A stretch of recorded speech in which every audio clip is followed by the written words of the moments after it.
Cash Game Crusher. Garrett Adelstein is back in the action at the Hustler Casino Live, playing another gigantic cash game. And trying to topple his stack today is Cash Game in Boston. Longtime poker player Israeli Ron, who is known for his infamous play of the Queen 2 offsuit, where he plays it kind of like aces. You can be sure to expect some fireworks in this game. And in this hand, a little bit of controversy happens at the end when they get all the money in and they can't quite decide how many times to run the board. Please go twice. Or rather, he goes all in. Please go twice. 4, Please go twice. That's not a fun flop for Pocket Kings. It is a very fun flop for Garrett's hand. Real life. Let's find out what happens. Tiger adds 50K and comes up with a couple of Kongs. Timing is everything. Now let's see if anyone has anything. DC Lawyer has something.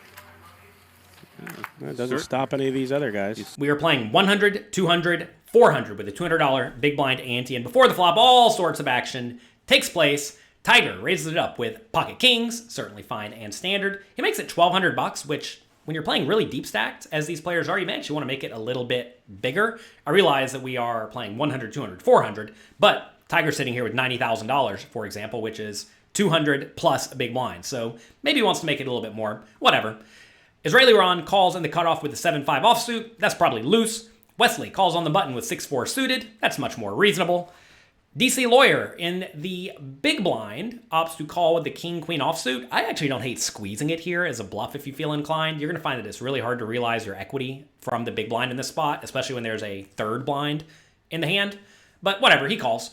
And then Garrett calls with the 3-2 of hearts in the third blind, which I think is definitely reasonable. Although I will say, whenever you are playing really, really deep stacked, you have to be careful with these very low suited connectors because they make bad flushes and bad straights, which is not really where you want to be when you're playing 200 big blinds out of position. But Garrett doesn't care. Let's go to the flop.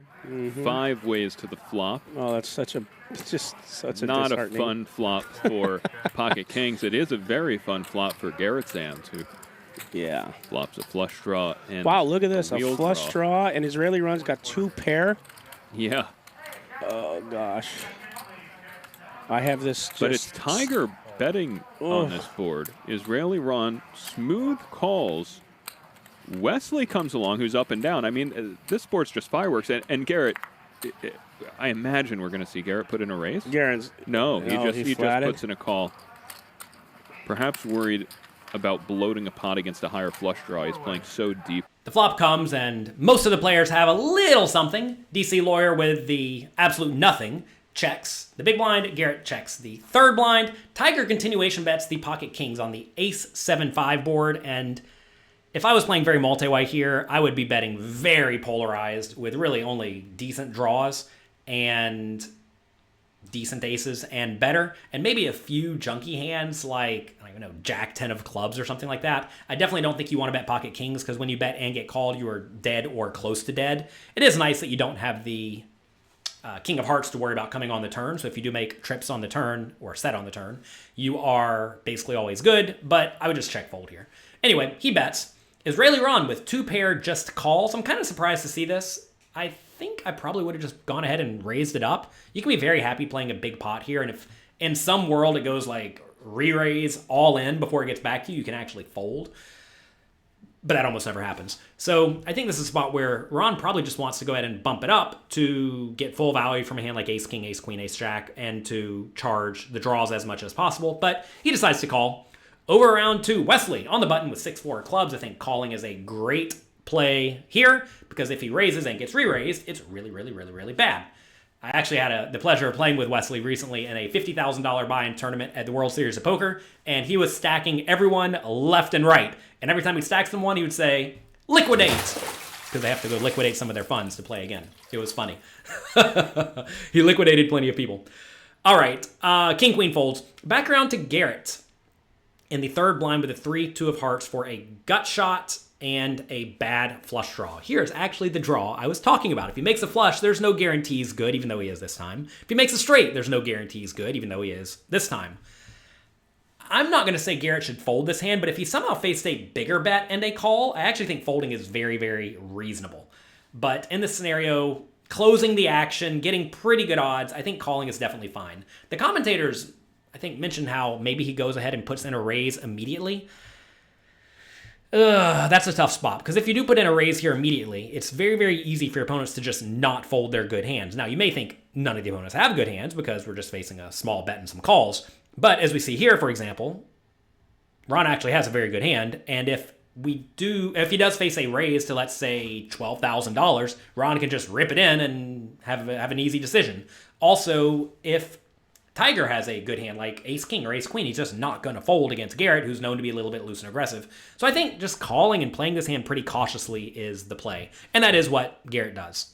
Let's see what happens on the turn. Right now, if somebody else happened to have a higher flush draw, that's the last thing you want. Queen on the turn is a great card for Israeli Ron. I think Wesley and Tiger are going to get booted out of this pot here. I mean, kings are a big hand, but I think Ron's going to make...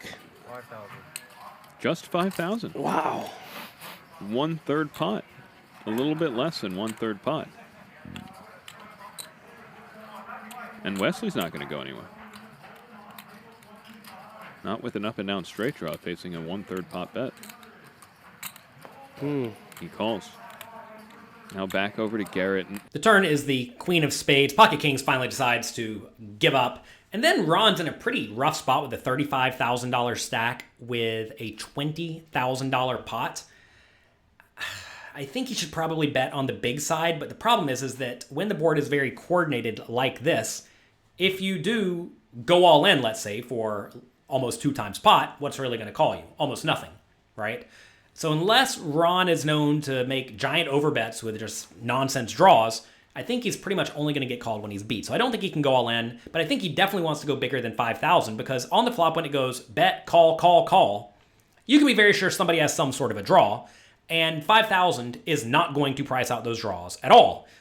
Now, I suppose there is some world where you bet small, hoping to induce a raise so you can just get it in for your short stack of only $30,000 more. And maybe that's what he's doing here, but I think in general you probably just want to bet a little bit bigger, like 15,000, to really try to cut off the odds of the draws and also just get full value from an ace. But he does go for the small bet. I think Wesley's only option is to call and try to get there on the river. And now let's take a look at what Garrett does. I got to be honest with you. This might be a spot that Garrett throws a squeeze in. I know it's not. We can make a case for it, but because there's higher flushes, but he is not thinking about a call here. I'll just tell you that right now. He is not thinking about calling here. I disagree. I think a call is better than a fold, right? I do too, but I know my guy. Right. Yeah. No. That's a. I mean, that's why I'm saying it's not. He's sensing weakness here. That's what I'm trying to tell you. Like, you're right. I know that, but this is. Did he do it? This is a neat spot for Garrett because his play here is going to depend very much on how he reads his opponents. If he thought for some reason Ron was betting small to try to induce a raise, well, then you of course don't want to raise because you're getting it in behind, right? It's important to realize that whenever you have a draw, you want to be raising when you have a lot of fold equity, meaning you can make your opponents fold out the better hand. And obviously, every hand is better than the 3 high at this point. But if your opponents will just never ever fold because they're only betting the turn with effective nut hands or very strong draws, then you definitely do not want to put in a raise. But I'm betting that because the commentators here said they know Garrett's game decently well, he probably reads this small turn bet as a marginal ace looking for protection or some sort of junky draw, like maybe a medium flush draw or a straight draw that's just putting in some money.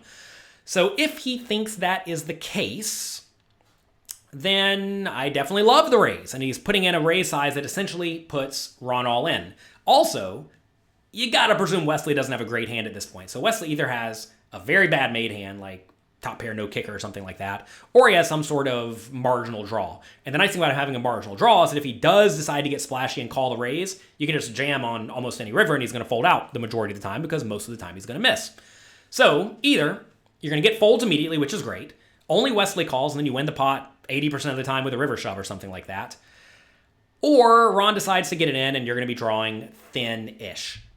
So I actually like the raise. Now, I will say, again, if Garrett faced a bigger bet size on the turn, say Ron bet 15K, with only 20K behind. Now, Garrett would very clearly have no fold equity, right? So if Garrett very clearly has no fold equity, then he can't raise, right? And also, when it goes kind of big bet and let's presume Wesley called again, which maybe he does, maybe he doesn't, but let's presume Wesley calls again, now you have to be very concerned that you're against a better flush draw from one of the two players. So at that point, if it went big bet call, I actually think Garrett should just let it go. But facing the small betting call, I do think it gives Garrett some room to put in the raise. And he does put in the raise. I like it. I think it's very good.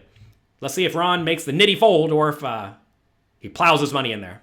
Oh, yeah. Yeah, 30,000. Now you got Ron with 2 pair. See, here's the thing. I don't think Ron's going anywhere. Ron's not going anywhere, and this just scares the hell out of me because I don't know how many times I've been in this position, and I just like, please, Ron, like, just hold up. Even though I love Garrett, I don't want to see Garrett lose any money, but this is where Ron can lose all his chips because Garrett runs so pure, bro, when he makes moves like this. I almost want to put the headset down and kind of go for a walk. Wesley here kind of indicating that he's going to be folding. Yeah, he wasn't of course. trapping with something Oh my gosh, strong. this is just yeah. Yep. Yeah, Ron's going nowhere. He really can't. I mean, it's a tough spot for Ron though with bottom 2, right? It's because tough. He beats 0 value hands, 0, right? I mean, the next best value hand after Ron's is Ace King, and Garrett's not playing it that way. But he does make the call. Please go twice. Or rather, he goes all in. And Please go twice. Please go twice. Oh, yeah, you went all in, huh? Yeah, I call. Please go twice. We'll figure it out later. How many times? Twice? You want to do one? Whatever you want. Ron, don't You the one? go twice. Okay, One time. I'm not going to argue with here you. it comes, guys. Here it comes. Oh! Come on. Oh, my Oh, shit. God. Oh, God. It's so hard to see. Oh, God. And you can see You the want to do it twice? Of course, Ronnie said okay. Go Ron, I told twice. you if you wanted to ask me for twice, fine. If not, I much prefer once. You could have got twice, Ron. You can't go once. He's going to hit it. Ron gets the money in. Wesley gets out the way, as expected, as he should. And then Garrett, of course, calls it off for a little bit more. They get it in, and then they have to figure out how many times should they run it. There's a little bit of back and forth. Sounds like Ron very clearly says, I want 2 times. How many do you want? Garrett says, 1 time. Ron says, okay. And then they put it out once, and then Ron feels the maximum pain of getting outdrawn by Garrett, as he sometimes does. I have a question for you. How many times do you like to run out the board whenever you are all in? Do you like to do it 1 time for maximum pain? Do you like to do it twice to reduce variance a little bit? Do you like to do it 3 times? Because let's just do it however many times we're allowed. Or do you just let your opponent decide? Pause the video and let me know in the comment section down below. I usually run it 1 time, and I'm going to tell you why. Because I, Jonathan Little, don't care if I win or lose any individual all in. But I know a lot of my opponents do. They really, really, really hate getting stacked. But I don't care if I get stacked, because I realize poker is one long game. You're going to win some hands, you're going to lose some hands, and it is a-okay. Also, I'm properly bankrolled for the games that I play. So if I lose 1 buy-in, that's fine. I'm prepared to lose many buy-ins. So assuming you have a good, strong mental game and you're properly bankrolled, 1 time. Now, when should you run it more than 1 time? Well, if you're not properly bankrolled, you'll probably run it multiple times because it decreases variance. Variance is not your friend if you're playing on a short bankroll, but you should know if you've been here for very long that all you have to do to win at poker is find a game you can beat, play it a lot, and keep a proper bankroll. If you already forgot step number 3, you're probably not going to make it. Anyway, if you do have a short bankroll for whatever reason, or maybe you're just playing with gigantic stacks in this game because you stacked 10 people, you started with 1 buy and now you're playing 10 buy-ins deep, your opponent has 10 buy-ins, and now you're playing for a boatload of money to you, maybe you run it twice. Maybe you run it 3 times, maybe you run it 4 times. Because every time you run it, it just decreases variance a little bit. Another time you want to run it twice is when you know that you may have tilt issues and your opponent almost certainly does not. If you have tilt issues, though, you're probably also not going to make it. So you need to make sure you clear up your mental game. Another time you may want to run it multiple times is if you know pretty clearly that if your opponent gets stacked and they're bad at poker, that they're going to leave. And you don't want them to leave. You'd rather them stay. So imagine there's just no variance and they just get to stay at the table and you get to continue extracting value long term. You'd rather that happen as well. So if you think your opponent's going to quit and not give you any more action, but maybe if they get half the pot, whatever portion of the time they're supposed to, they'll stay, they'll keep playing, they'll keep making mistakes. Maybe after a while they'll reload, they'll add on, whatever. Then you probably also want to run it multiple times in that scenario. But in general, my default is one time. That's me for today. If you enjoyed this video, do me a favor, click the like and subscribe buttons down below. Also click the notification bell. Huge thanks to Hustler Casino Live for letting me use this footage. Maybe I'll find myself into these high stakes games one day. Give me a call. That's going to be it. Good luck. Have fun. Run it once. It's more fun.